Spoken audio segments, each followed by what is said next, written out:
Alright, hello out there everyone. This is DayTraderRockStar, and this is actually for the 10,000 watch list for the week of June 23rd. I'm getting this out on Monday night instead of normally on Sunday night, just because for some reason, a few reasons.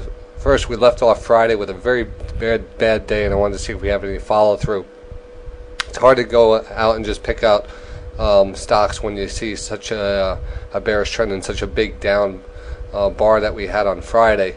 The range of Friday's move makes the following days very treacherous in trading, because you could easily trade back into the range and still be considered very bearish. So I actually wanted to see how Monday shaped up and give us a better look at the overall market. So great watch list for you tonight, as you can see below, but I'll start off with talking about a little bit about the markets here. Trend lines are very important, as you focus down below. It's very important when you follow an index or a stock or any type of trading vehicle. You'll notice it travels within a set pattern, and this pattern consists of some highs and lows, and most likely you're able to connect these highs and lows, the lows all together and the highs all together, and you could get some type of pattern here, and these are called channels. Alright, and then you have these channels are actually defined by the trend lines. So we have these trend lines here. Very, very excellent to trade. Once you have two lines or two highs, you could actually put the line together, and you can actually see it continues to move on, and it actually holds true as the market continues to move up. It tests these lines which were previously already drawn in, because you're just extending the lines from the previous trading areas. So as you see here, since March to May high, and then we had that pullback, we had a nice trading range and a channel, which was actually a very pronounced rising wedge pattern, which was a very bearish pattern. We broke out of that perfectly. And now what we're doing is now in a downtrend, and a downtrending pattern here. All right, we sold off out of the falling wedge pattern. We came back, retested the level, actually retested this 200 period moving average on a daily, failed that, and just continued to sell off. And now again we have the highs on May, which is one of the points, and then we had another retest trying to get out of this pattern, and we didn't do it. So that gives us two lines on the top trend line, and we just extend those down. We have the channel, the trend line heading down, and the bottom one we just did the same thing. Each time we had attempted to make a bounce, we had one of those points. The second time we had a bounce, we had another point, and we just connected those lines down. So right now you can see trading today has actually brought us down to the bottom part of this channel, which has a little, which means a lot. You know, channels are meant to be traded. All right, so we're down by this channel trend line, and we could actually trade down this channel line here, this trend channel trend line here. We could actually trade down it. We're going to have to see what happens, but we're going to watch this level now, and we know that we have some support down here. Some things are really starting to show up on the stochastics. On the daily chart, we're getting to the oversold area. A lot of stocks are oversold. There's a lot of stocks on the watch list that are due for a bounce. I mean, it's just amazing to look out there and see how the destruction in this market in the last few months have taken stocks down to where some stocks haven't been this low in 20 years. I mean, we're talking General Motors, we're talking Ford. I mean, it's crazy to see some of these stocks. Look at Axle, American Axle, AXL. Let me just bring that up for you a second, AXL. I mean, have you ever seen, you know, this one is, it's almost like these car companies, GM and Ford, are going to go out of business. It's almost like that, and this American Axle is figuring that, shoot, we're not going to have any business because all the American car dealers are going out of business, so we're going to go out of business too. It seems like everyone's stocks are just tanking here. All right, so interesting times we live in. So we have to be very careful here. So we're in this trend line again. We're trading on the bottom portion of the trend line, and I am expecting a bounce any day this week. We have the Fed meeting coming out on Wednesday, which means a lot, and because it's going to give us some type of spark. If the market does want to rally, we might get a spark there. Let's take a look at the 60-minute chart, just fast here on the S&P, and you can see these are perfect trading opportunities. These rising wedges or bear flags.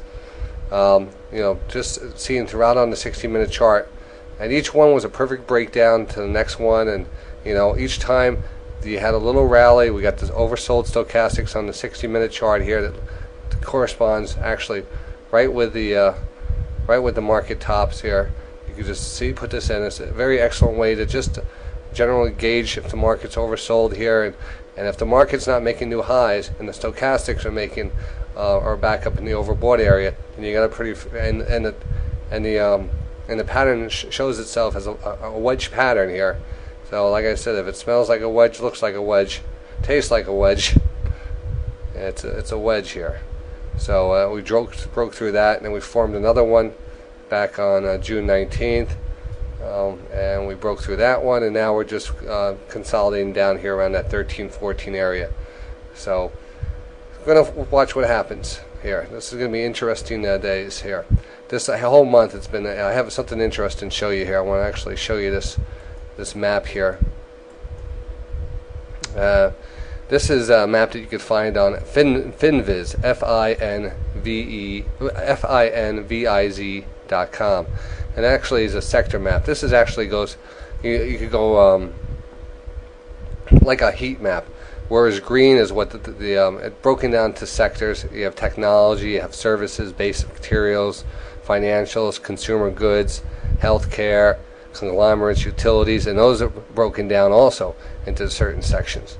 And now it's very interesting because today, you look at this, basic materials, all green. Basically, everything was here except DD was red. But basically, that's where all the strength was. There was no strength in financials. Financials got murdered today. Tech was pretty much murdered. I mean, and then if you go, that's on one-day performance. Now take a look at the 1 month performance. This is going back for 1 month here. Look at this. I mean, you can just tell how bad this market. There's really no strength in the whole market.